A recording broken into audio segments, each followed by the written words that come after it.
간이라든지 신장이 안 좋아서 나는 구취들은 아주 뭔가가 악취가 심해가지고 마치 암모니아 냄새가 난다 이런 표현을 할 때가 있어요. 자, 입냄새로 오시는 분들은 그분을 진맥을 하고 진찰을 해서 이분의 상태가 어떤지에 대해서 딱 하나만 말씀드리기 때문에 내가 어떤 상태인지를 모르는 경우가 많지만 이렇게 여러분들께 쭉 말씀을 드리면 내가 어느 부분에 속하는지를 아마 구분하실 수 있을 것 같습니다.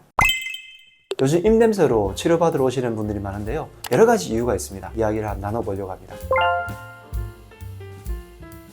입냄새의 원인 중에서 아주 제일 많은 게 입속의 문제예요. 사실은 입속의 문제를 먼저 해결하고 난 다음에 한의원에서 내과적인 문제를 해결하는 게 맞죠. 입속의 문제는 한 80%는 또 치과에서의 문제고요, 또 20%는 한의원에서 해결할 수 있는 것도 있긴 합니다. 첫 번째는 혀를 먼저 살펴봐야 돼요. 혀의 설태라고 그러는데 이 설태 부분이 하얗게 끼거나 혹은 노랗게 끼거나 심지어 더 검게 끼시는 분들은 이 설태를 꼭 제거를 해주셔야 돼요. 근데 이 설태가 사실은 몸 내부의 상태를 반영하기도 하죠. 그 설태가 하얗게 끼시는 분들은 보통 위장 질환, 노랗게 끼시는 분들은 간이라든지 혹은 검게 끼시는 분들은 더 심한 당뇨라든지 이런 설태가 있기 때문에 설태가 끼시는 분들은 먼저 설태를 없애주는 게 첫 번째지만 그 속에 있는 내과적인 문제도 함께 있지는 않은지 한번 살펴보셔야 되겠습니다. 두 번째는 치과적인 문제인데 치주염이라고 부르는 잇몸 자체의 문제가 있고, 그리고 충치로 인해서 구취가 나시는 분들도 굉장히 많고요, 구강 건조증이라고 부르서 입 안쪽이 계속 마르시는 분들이 있어요. 이건 치과에서 치료를 하는지는 모르겠는데 치주염이라든지 충치는 치과에 치료를 하죠. 그런데 건조증 같은 경우에는 거의 내부에 또 문제이기 때문에 한의원에서 치료하시는 게 상당히 좋습니다. 그 외에 이를 잘 안 닦으신다든지 혹은 음식을 특정 음식, 예를 들면 담배를 피고 그 다음에 믹스커피를 마시면 굉장히 구취가 심하잖아요. 특정 음식에 의한 건 아닌지는 살펴보고요, 대부분 치료받으러 오시는 분들은 그런 문제가 아니라 이를 잘 닦고 이렇게 해도 안 되기 때문에 오시는 경우가 많아서 내과적인 문제를 많이 치료하죠.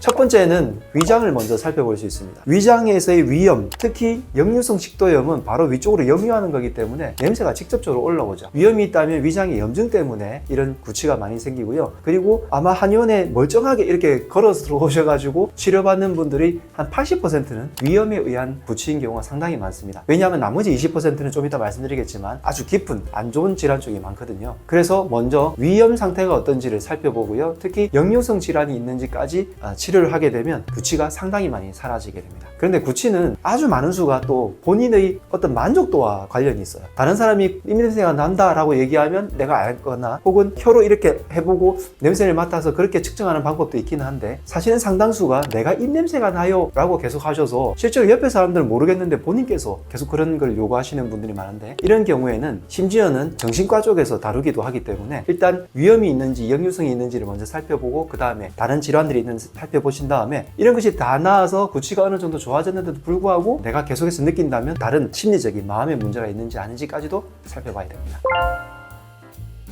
간질환이 있을 때 혹은 신장이 나쁠 때에도 구취가 생깁니다. 그런데 위염에 의한 구취는요, 조금 역하다 이런 정도인데요, 간이라든지 신장이 안 좋아서 나는 구취들은 아주 뭔가가 악취가 심해가지고 마치 암모니아 냄새가 난다 이런 표현을 할 때가 있어요. 썩은 냄새 이런 식으로까지 표현을 하죠. 입안에서의 문제로 인해서 나는 구취는 약간 쿰쿰하게 혹은 직접적으로 한번 구취가 확 났다가 사라지는 이런 경우가 많은데, 위염이 있거나 역류성 식도염에 의해서 생기는 구취들은 역하긴 하지만 그런대로 코를 한번 막으면 될 정도인데요, 간이나 신장이 나빠서 생기는 구취들은요, 이게 너무 역해가지고 참기가 정말 힘듭니다.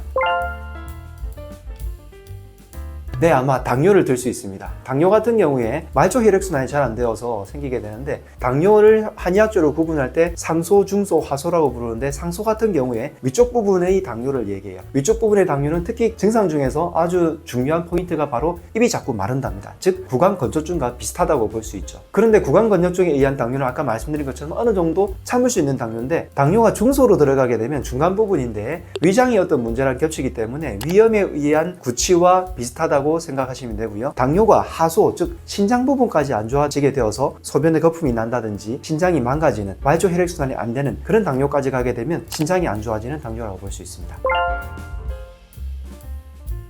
네, 그런 것 중에 하나가 호흡기 질환 중에 비염 중에서는 조금 덜 하지만 축농증이 생기면 구취가 많이 생겨요. 축농증은 이 부분에 농이 차가지고 염증이 오랫동안 있는 거라서 그 부분에 염증이 오랫동안 되어서 농이 말 그대로 집안으로 따지면 곰팡이가 살짝 낀 게 아니라 아주 깊은 곰팡이가 가득 끼어 있는 거예요. 그런 경우에는 집안에 문을 열고 들어가면 냄새가 나잖아요. 그것처럼 이 부분에 농이 아주 오래되기 때문에 이쪽으로 바깥으로 인해 가지고 냄새를 유발하는 경우가 생깁니다. 그 다음으로 인후염, 인후 자체에 염증이 많이 생기거나, 마지막으로 편도 결석 같은 경우에도 편도의 결석이 오래되어서 부패가 되어서 그렇게 해서 냄새가 나기 때문에 직접적인 구취를 유발합니다.